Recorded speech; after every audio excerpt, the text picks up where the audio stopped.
които предстои да се изработят ПУП-ПЗ. Предстои да се изработи ПУП. Доклад от края на миналата година.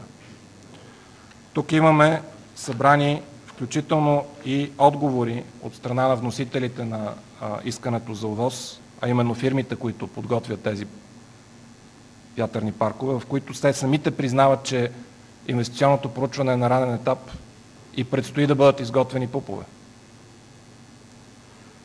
Ще отворя една скоба. До този момент имаме добра комуникация с Министерството на икономиката и енергетиката. Имали сме разговори по темата и, честно казано, до голяма степен се надяваме, че ще срещнем разбиране от тях.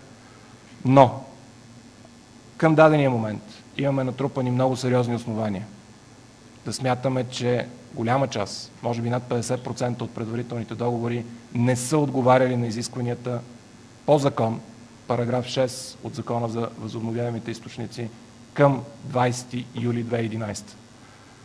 Тъй като споменаваме две дати, датите са 20 и 21 юли, законовата дата е 20 юли, но тогава преносните предприятия поради голямото натрупване на договори, които трябва да прегледат и голямата документация, удължиха срока с един ден. Което няма да коментираме доколко е законно само по себе си, просто давам пояснение защо има две дати, които споменаваме. Законовата дата е 20 юли, това, което в крайна сметка беше прието от преносните предприятия, беше 21 юли. Искам да обясня и една друга подробност, свързана с предоставянето на вещни права. Това е първото условие, което е необходимо да бъде изпълнено. Грубо казано, опростено, има два вида вещни права за доказване собственост върху земята. Едното е, разбира се, нотариален акт за собственост, а другото е така нареченото преотстъпено право на строеж. Искам да подчертая, че член 180 от ЗУТ изключително ясно казва, че не може да има преотстъпено право на строеж без влязъл в сила подробен устройствен план. Към момента асоциацията е изпратила към всички общини, в които се развиват подобни проекти, искане за достъп до публична информация да бъде предоставен относно влезлите в сила ПУП-ове и издадените визи за проектиране към 21 юли 2011 година. За съжаление, на повечето места в момента имаме уклончив отговор, че е необходимо доста време, за да се изготви цялата информация по справката. Предполагам, че от някои места можем да получим и отказ. И по тази причина, общо взето, ние преценихме, че не можем да чакаме повече и че трябва да се даде ясна сметка за това, че от една страна имаме инициирани промени в закона, които са базирани на това, че има твърде много заявки, а от друга страна, според нашите членове и според това, което ние до този момент сме видяли като публична информация, голяма част от проектите, които са допуснати, най-вероятно не отговарят на законовите изисквания. За нас като асоциация е изключително важно да подчертаваме, че закона важи еднакво за всички. И от тази гледна точка ние запазваме правото си да търсим всички възможни законови решения на този казус. Надяваме се обаче, че нашите основни предложения ще бъдат прияти и ще можем конструктивно в диалог с заинтересованите страни да намериме първо истината. Подчертавам, ние до този момент се базираме на индиректна информация от публични източници. Нямаме представа какво е предоставено в преносните предприятия като документация и по тази причина не можем да твърдим със сигурност, че документите са неизправни или фалшиви. Но, пак подчертавам, имаме достатъчно ясни индикации за това. Нашите предложения съвсем накратко. Днес ще изпратим отворено писмо до една доста голяма група от представители на държавата, в което ще поискаме създаването на работна група, която да извърши пълна проверка на подписаните и потвърдени към 21 юли предварителни и окончателни договори за присъединяване на възобновяеми източници към мрежите. Надяваме се в тази работна група да влезнат представители както на Министерството на икономиката и енергетиката, така и на НЕК, на преносните предприятия, на независими неправителствени организации, включително представители на индустрията, за което ние сме предложили пълното си съдействие и като експертиза, и като ресурс. Поканени ще бъдат поне от нас в тази група да участват и представители на Комисията по енергетика и икономика към парламента. В неделя ще има изнесено заседание на комисията, на което ще се започне да се обсъждат промените в Закона за ВИ на второ четене. На тази изнесена среща и тази среща на комисията ще бъдат повторени изводите и фактите, които днес ние изнасяме, и искрено се надяваме, че ще получим достатъчно разбиране. За да не ви оттъкчавам повече, ще завърша само, че като част от нашата инициатива за това да бъдат създадени много ясни и прозрачни правила в сектора, ние се ангажираме в много кратък срок да изпратиме на всички главни архитекти и кметове една кратка, но достатъчно подробна инструкция за това, кои нормативни документи се отнасят към изработването на инвестиционни проекти за вятърни паркове и какъв е правилният законов ред според нас, нашите юристи и голяма част от експертите, които са към асоциацията, какви са правилните процедури и стъпки, които трябва да се спазват така, че да бъдат издавани легитимни документи. С това мисля да приключа за момента. Ако имате въпроси, ще се радваме да отговорим.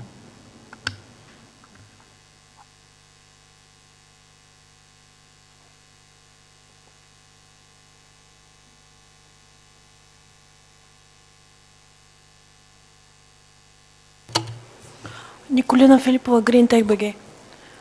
Отвореното писмо го праща и до няколко държави: Германия, САЩ, Австрия, Испания, Италия и така нататък. Очаквате ли активна подкрепа от тях в тази връзка?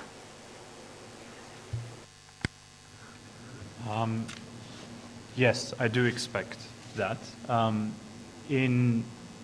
With what's happened here is we have companies that have 10, 20, 30 years of experience in wind energy.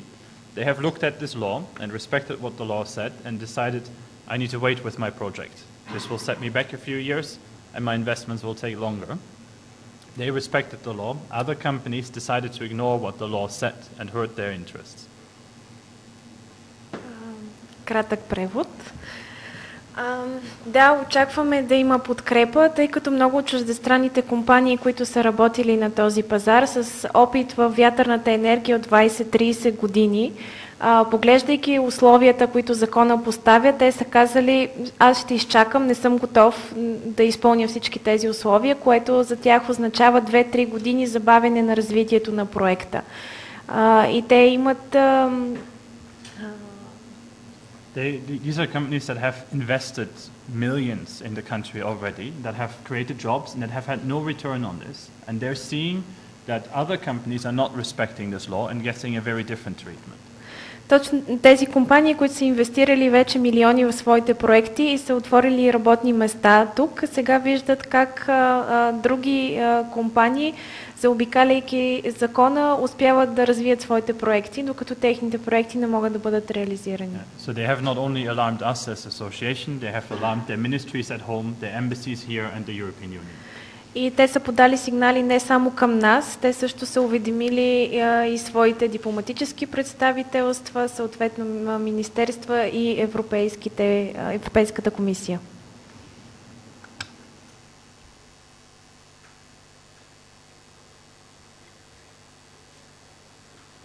Заповядайте.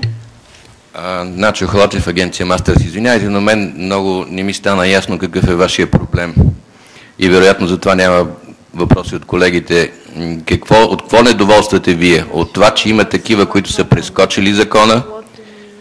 От това, че условията на закона са неизпълними?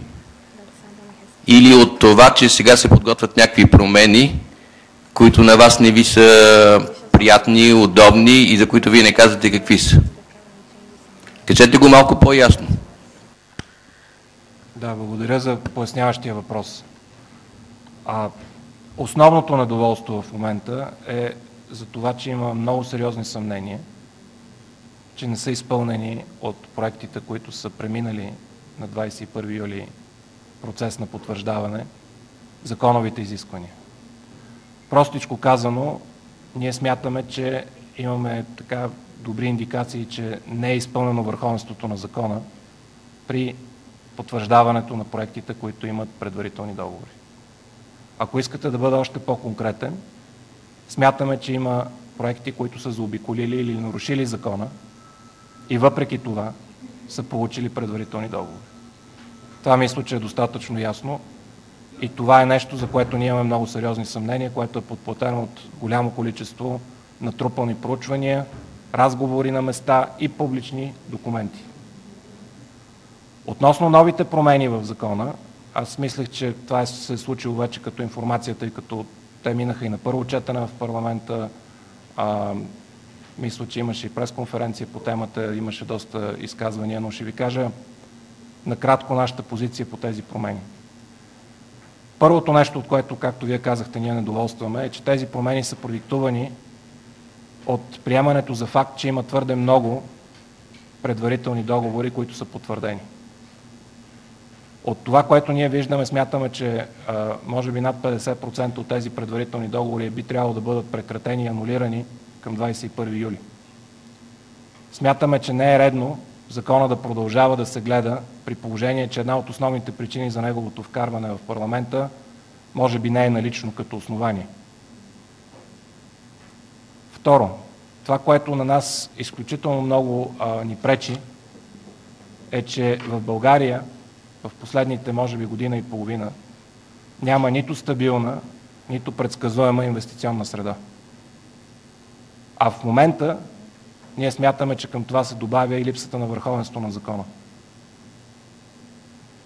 Не може в един сектор, който има чисто нов закон, няма преди 6-7 месеца, да се внасят непрекъснато поправки на парче, тези поправки да бъдат базирани на информация, която според нас е неправилна и нередна и която подлежи на сериозна ревизия при един щателен и независим преглед на договорите. От тук нататъка аз знам, че има доста различни виждания за това доколко са полезни възобновяемите източници за България и ще остава на всеки правото да има собствено мнение. Но в години, в които в България чуждестранните инвестиции практически изчезнаха, създаването на регулаторна несигурност, демонстрацията за това, че няма върховенство на закона, демонстрацията на това, че има преференциално отношение към приятелски настроени компании, ако това е случая, не е нещо, което ще привлече инвеститори в който и да било сектор в българската икономика. Ние смятаме, че разговорите, които сме имали до този момент с Министерството, които са били делови, приятелски и бих казал с така доста разбиране, че трябва да бъде направена една щателна проверка, която, ако не друго, да даде яснота и прозрачност за това, че това, което е потвърдено като предварителни договори, спазва законите, които са приети от българския парламент. Надявам се, че това отговори на въпроса ви.